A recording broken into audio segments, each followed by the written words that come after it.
Reason why it's true that it presupposed that there's war there now, but I don't even understand itself, minimizing suffering first, clubs objectivity, we don't know what suffering is, people give me euthanasia people, and the things good things, the act, never during obligation, we don't know what harm is to us, absolutely inacceptable, what consequences have, there always infinite consequences, implications, we never determine moral status, and actually the AC3, and then, sorry.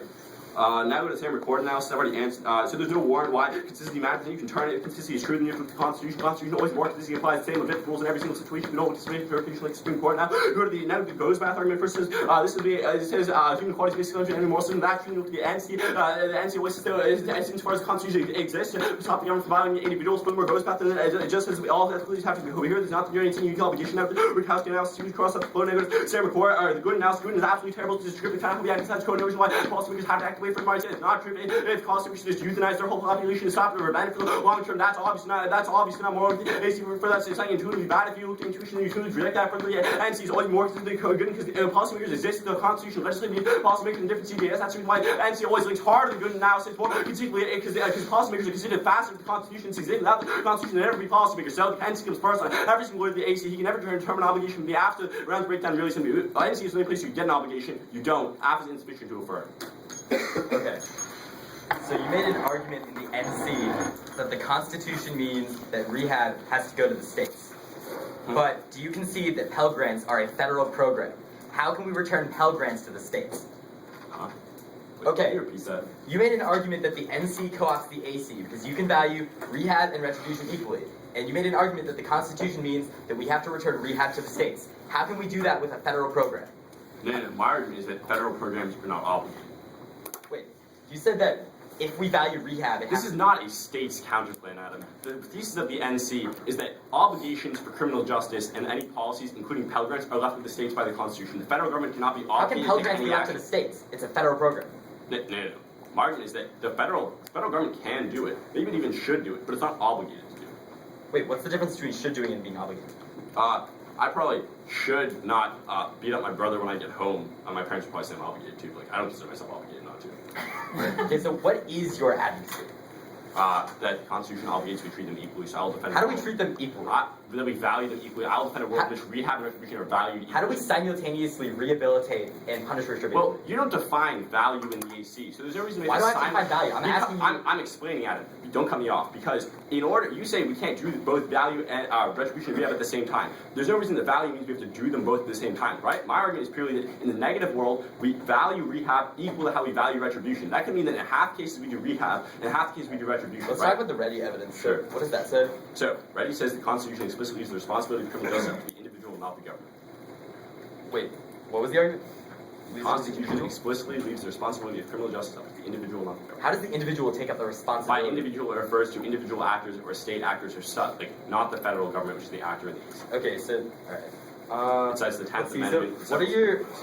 So one of your responses to Good and 90 was like no reason policymakers have to care about util just because util's the squo. Why do they have to care about the Constitution then? Because the Constitution's the squo. Well, they're the first 12 arguments in the NC that are all reasons why the NC determines normative theory. So those are all Wait, but you said that we don't care what policymakers look to in the squo. No. Why do we My argument is that the warrant in Gooden is purely a descriptive one. The warrants command of the NC are prescriptive. Gooden merely says that right now policymakers are consequential, so they should be. The NC takes a different approach, which is descriptive warrants are BS, usually to prescriptive warrants. The NC provides 12 prescriptive warrants, contextualized the app, why they have to generate obligations from the Constitution. Okay. The AC does not. What were your other answers to Gooden, like on case? First is that if it's true, then the Constitution always comes first because it provides the basis for why policymakers exist in the first place. Second is it conceptually defines the role of policymakers. Third is just because they do act according to no warrant, they have to. Fourth is it's empirically denied. We care about things like proportionality. We also have due process rights, which aren't necessarily consequential. Okay. What was the rejected tuitions argument you made right after that? Sorry, the what? You were like rejecting tuitions. No. My argument is that people intuitively reject affirm. You said one of the warrants, one of your framework justifications was an intuitive argument. Right. Intuitively think that. My argument is intuition flows. Okay, I'll take credit. Can I see the NC? Yeah, sure. Cool. Just don't scroll down below page 4. So it's from pages 2 to 4. Cool. You can just like put them on the stand. I also need my computer. Is that like secure? Hold on. No. Oh, you put it right in my flap. I don't think I can write out an answer as well. My bad, dude. Just please don't put it up here. For sure. This thing looks unstable. It's so cool though. It has my name on it. should. I asked Senator Zhang where he got his.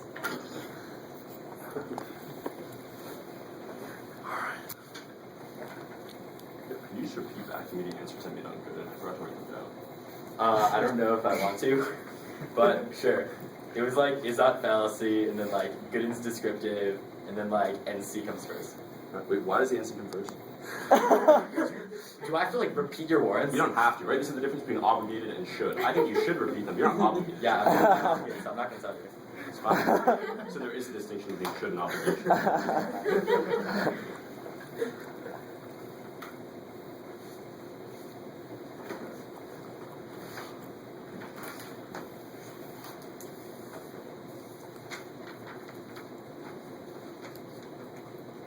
And just don't zip down below page 4, up above page 2.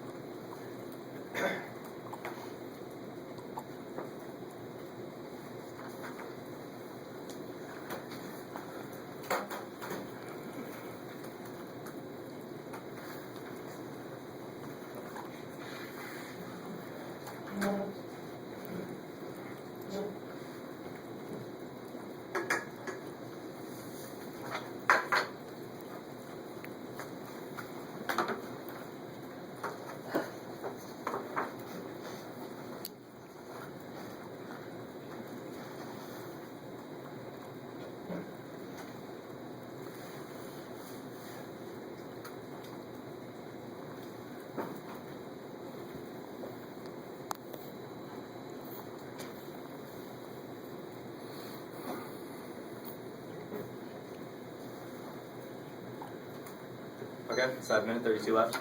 So the order is going to be a quick overview about like the offense-defense stuff. So yeah, the order is going to be Bostrom. No, actually, offense-defense, Bostrom, NC, crime advantage. Wait, you're gonna signpost, right? Yeah, offense-defense, Bostrom. That's on the AC. Then NC, then back to the AC and the crime advantage. Where do you want me to flow this offense defense? On the AC. Or, yeah. Because I read it in the Bottom of the AC, right? Alright. Sounds good. So, is everybody ready? Extend the neck burden event and competitive post fiat policy option. Number 1 was the rest prosecute, otherwise he gets no risk. Necessary but insufficient runs. He's going to go for a bunch of really dumb tricks in his next speech, extending some arguments about why the AC is going to be insufficient for him. Don't let him go for that. He has burden to spend. Competitive post fiat policy option. He's going to extend some sort of like skeptical tricks arguments, but you don't look at those. He has to win why his competitive post fiat policy option is proactively good. So don't let him extend framework warrants that say AC is insufficient. Also, extend the U air app because neg as sci bias. BBT proves if he does go for any arguments about why the res is indeterminate under Utah, that would just be a reason to prove presume app. But I had ignore presumption in the AC, so it doesn't matter. But that because Nazi repeats the existence of morality. Then go to Bostrom. Extend Bostrom to the moral uncertainty means the extinction comes to our any moral system. He says that if he wins the NC framework, then it wouldn't be moral uncertainty. He doesn't get how Bostrom works.